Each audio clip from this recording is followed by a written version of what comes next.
It was emotional today inside the courtroom as family and friends of the victims and the defendant spoke before the judge handed down the sentence. Cori Clingman herself fought back tears several times as she apologized to the family for the absolute tragedy. Cori Clingman will be behind bars for the next few years for her role in the July 2024 crash that claimed the lives of Khyree Jackson, Isaih Hazel, and Anthony Lytton Jr. All were Wise High School graduates who played football. Jackson had just been drafted to play for the Minnesota Vikings. Clingman was charged with 3 counts of negligent homicide. The judge sentenced her according to the plea agreement, which was 3 years. Losing children that are in their early 20s at the prime of their lives, and it's because of choices that we don't have to make. Family members of the victims spoke on behalf of the young men's character. They asked the judge to sentence Clingman to the fullest extent of the law. While Clingman also had family and friends who spoke on her behalf, saying she truly was remorseful for her actions and was close friends with the victims. They asked for leniency. Since the incident, Clingman had been on house arrest.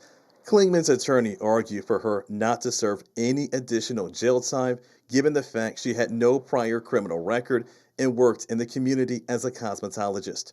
We did feel like there was an argument that suggested that her continued detention within the community was appropriate. The judge felt that the punishment portion of the sentencing consideration outweighed leaving her within the community. On that night in 2024, Clingman was driving in one car while the 3 football stars were driving in another. Both cars were traveling well over 100 miles per hour on Route 4.